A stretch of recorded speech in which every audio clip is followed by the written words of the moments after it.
Are you paying too much for rent? Or maybe not enough to live comfortably?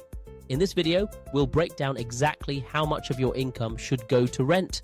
And spoiler alert, it's not always 30%. Whether you're in a big city or a small town, this guide will help you make a smart decision. Let's dive in. The 30% rule says you should spend no more than 30% of your gross monthly income on rent. For example, if you make $4,000 a month before taxes, your rent should be around $1,000. This rule has been a gold standard in personal finance for decades. But is it still practical today? Let's find out.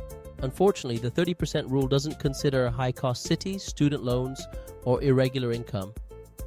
If you're living in Los Angeles or New York, 30% might be impossible. And if you're working a freelance job, your monthly income might fluctuate. That's why it's time to think beyond simple percentages.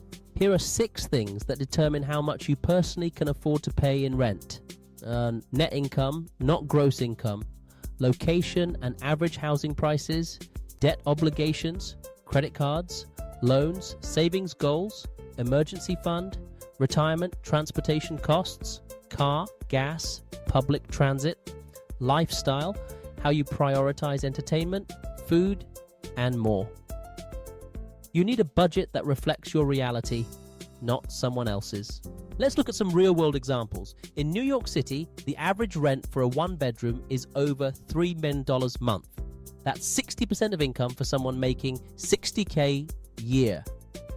In Austin, Texas, the same rent might be $1,500 a month. In Des Moines, Iowa, you might find a one-bedroom for $800. As you can see, 30 works in some places, but not all. Here's how to calculate a realistic rent number for your situation. Start with net income. Say you make $3,500 after taxes. Subtract essentials, groceries, transportation, insurance, subtract savings, goals, emergency fund, investments. Use the rest for rent, utilities.